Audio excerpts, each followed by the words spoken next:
Hello guys, দেখুন ছোট্ট ছেলে কিভাবে ফুটবল খেলছে। দেখুন, ওর ছোট্টবেলা থেকে ফুটবল খেলার প্রতি খুবই নেশা, ইচ্ছা আমি ফুটবল প্লেয়ার হব।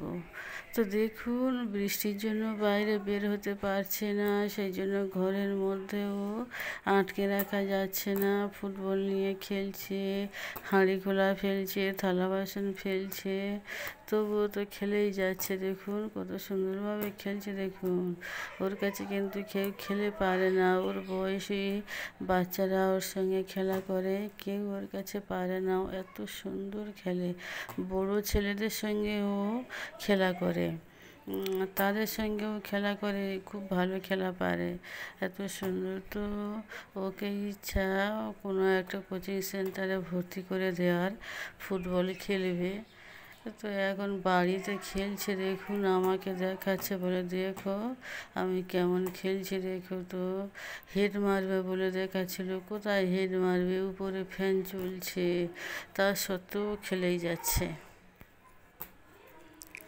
দেখুন অত বড় ফুটবল কীভাবে ক্যারি করছে। দেখুন, ওর বয়সী ছেলেরা কিন্তু এখনও মনে হয় বল নিয়ে উঁচু করে মারতে পারে না, কিন্তু এমনই করছে। দেখুন, বলটা নিয়ে এত জোরে মারছিল, তো ফ্যানের গায়ে থেকে আবার নিচে চলে এসছে।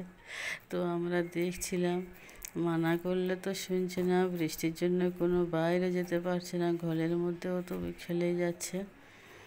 তো এইভাবে ও খেলে খেলে আমাদের দেখাচ্ছিল, খুব ভালো খেলতে পারে। দেখুন কীভাবে বল ক্যারি করছে, খুব ভালো, খুব ভালো খেলতে পারে। দেখুন সারাক্ষণই খেলে যাচ্ছে। তো একটু বৃষ্টি থামতে ছাদের উপরে চলে যাব বলছি, যে ছাদের উপরে যাব, গিয়ে খেলবো। তা সত্ত্বেও ধীরে ধীরে খেলতে হবে, ছাদের বাইরে তো বল চলে যাবে। হ্যালো ফ্রেন্ডস, দেখুন আমাদের আদিল হোসেন কত সুন্দর ফুটবল নিয়ে বসে আছে। দেখুন, ছাদের উপরেও বর্ষাকালে বাইরে যেতে পারছিল না বলে খেলা করছিল। আলিফ বাবুও খেলা করছিল। দেখুন, ও কিন্তু খুব বড় একটা প্লেয়ার, খুব সুন্দর ফুটবল খেলে, ওর মতো কেউ খেলতে পারবে না। দেখুন ছাদের উপরে গিয়ে খেলা করছে,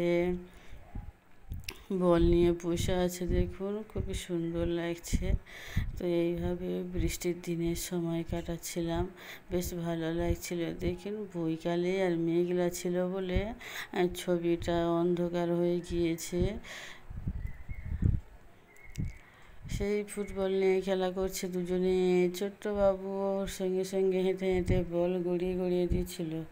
এইভাবে ছাদের উপরে বল খেলা চলছিল, বেশ ভালোই লাগছিল। বর্ষাকালে আর কি করা যায়, বাইরে তো বৃষ্টি পড়ছে,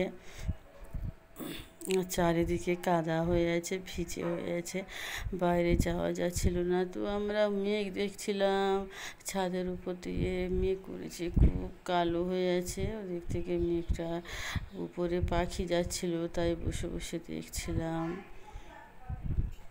দেখুন ছাদের ধারে ধারে ওপারে আম গাছ আছে, তো আম এখন নেই, শেষ হয়ে গিয়েছে। পুরো ছাদের উপর থেকে পাড়া যাচ্ছিল, এইভাবে হাতের কাছে ঝুলে থাকে।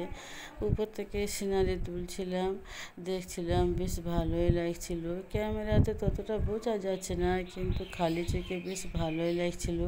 কালো মেঘ আকাশে ঘুরে বেড়াচ্ছিল, পাখিরাও সন্ধ্যার সময় চলে যাচ্ছিল।